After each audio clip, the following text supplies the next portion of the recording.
ముందుగా అమరవీరుల సాక్షిగా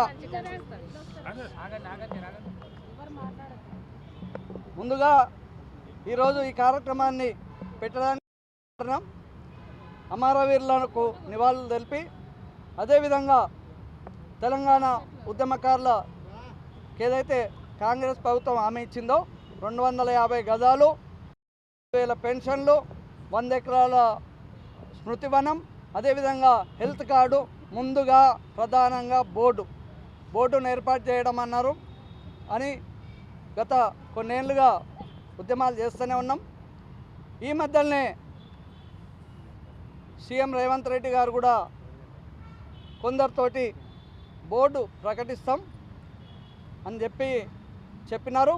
కానీ మొన్న డిసెంబర్ 9 సోనియా గాంధీ పుట్టినరోజు ఏదైతే ఆ రోజు 9 తారీఖు తెలంగాణ ఇస్తామని ఒకటి అంశం వచ్చినప్పుడు ప్రకటించినారో అదేవిధంగా ఈ 9 తారీఖు ప్రకటిస్తారనే దాంట్లో తెలంగాణ ఉద్యమకారులు, ఉద్యమ సంఘాలు, 69 ఉద్యమకారులు, అమరవీరుల కుటుంబాలు అన్నీ కూడా ఆశించినాయి.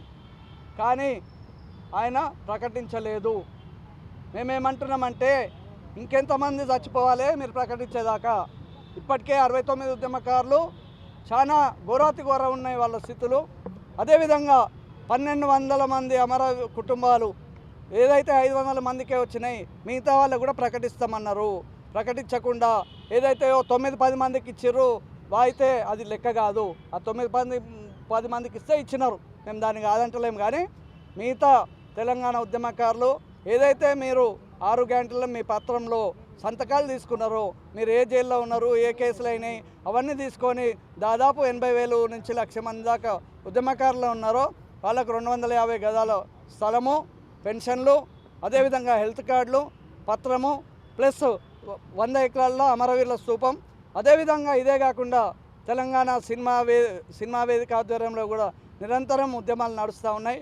ఎందుకంటే తెలంగాణ ఫిలిం ఇండస్ట్రీ, సినిమా ఇండస్ట్రీని బైఫర్కేషన్ చేయాలనే దాంట్లో కూడా ఎన్నో కార్యక్రమాలు తీసుకోవడం, మీకు వినతి పత్రాలు ఇవ్వడం మీరు చెప్తా ఉన్నారు. ఇవాళ కూడా వచ్చి మొన్న కూడా చూస్తే ఎవడో అజయ్ దేవగన్ వాళ్ళు వస్తే ఇస్తాం, లేకపోతే చిరంజీవి ఒక్కడైనా తెలంగాణ వాడు ఉన్నాడు ఆడ? సినిమా యాక్టర్లు తెలంగాణ వాళ్ళు లేరా? ఒక్కడైనా పిలిచినావా? పిలవకుండా ఏంది? ఒక దిక్కు కోమటిరెడ్డి వెంకటరెడ్డి గారిని అడిగితే నాకు ఆ ఫిలిం ఇండస్ట్రీకి సంబంధం లేదని చెప్తున్నాడు. మేమే పోయినాం, నేను లారా మా ఇంకో ఏవి రావన్న పోయినాం. అక్కడ అడిగితే నాకు సంబంధం లేదు, అది నాకు ఇటు చేయండి, వేరే విషయాలు ఉంటే మాట్లాడమని చెప్పినాడు. మళ్ళీ నిన్న చూస్తే మొన్న చూస్తే మళ్ళీ ఆయన ఉన్నాడు.